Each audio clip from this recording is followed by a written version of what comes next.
The Friday night lights have gone dark in many small Arkansas towns over the years. But thanks to a new AAA ruling, those lights might soon be shining bright once again.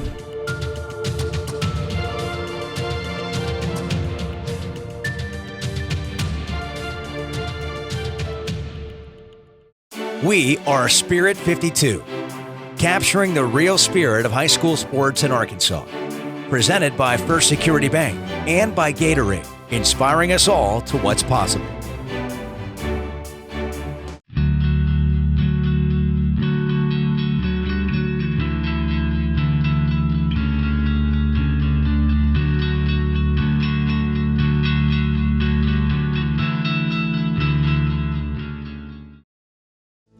During a recent Arkansas Activities Association meeting, the AAA approved 8-man football as a club sport for the 2018 to 2020 cycle. They opened the meeting with, guys, we're here for about 8-man football, and make no mistake about it, 8-man football's here. And we will support it with catastrophic insurance for all participants that are members of the AAA. They will follow all AAA rules as far as their participation in 8-man. 1A and 2A schools will be allowed to be 8-man school as the way it stands right now. At this point, with it being a club sport, we won't administer any playoffs or championships. We're hopeful that we'll have enough teams, enough schools that express interest in it. That sometime in the future it might become a full-fledged AAA sport. The Decatur School District led the charge for 8-man football to become a club sport because it's one of many small schools across the state that struggle to field 11-man teams and forfeit games because of low enrollment. I went out and put a pretty simple survey together for your 70 smallest school districts in Arkansas and started to get feedback on that, and it seemed like there was a lot there. Going into this year, we didn't know if we would have a football team the next season. Decatur schools, even though we're small, we've been pretty successful in a lot of sports. Football was just one that we struggled with because of lack of numbers, lack of interest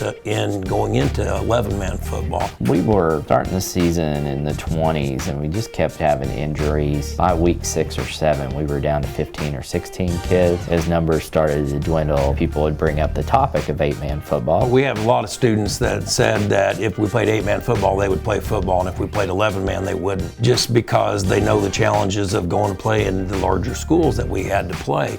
We've had 15, 16 kids showing up for off-season workouts in June, which is a record for us for the last 4 or 5 years. We have the opportunity to win some games that we knew last year on Friday nights that we were going to get clobbered just because of the size difference in the schools we were playing. Now we're going to go into it with the mindset, wow, we can win these games. We can get out there and actually walk away with the feeling of winning once in a while. There's actually a history of 8-man football in Arkansas, where many small schools played it until 1965, and 2 still do. Arkansas Christian Academy in Bryant and Union Christian Academy in Fort Smith. Many states have an 8-man football option for their lower classifications, which has even yielded a Heisman Trophy winner, Colorado's Rashawn Salam. Everybody understands that we're in the infant stages of 8-man football in Arkansas. It has not been done in years and years and decades. Everybody understands that we're trying to build, and we want to build it right and get it right the first time. Right now the rule is that whatever field you have, you can play 8-man football on. The rules are still pretty much the same. You got to have a certain number of people on the line to snap the ball, and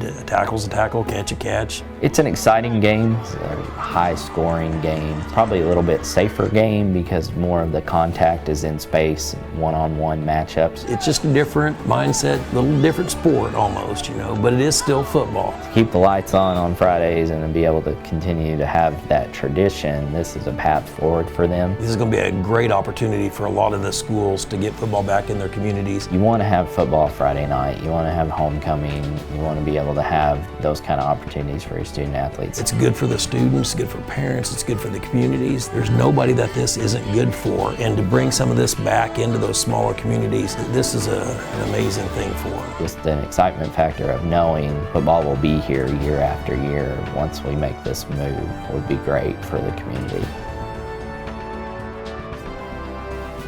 I hope you enjoyed this week's story brought to you by First Security Bank. You can only imagine doing an up-down with one arm. Dylan doesn't. He wanted to develop as an athlete. He wanted to put himself in position to be a player on this football team.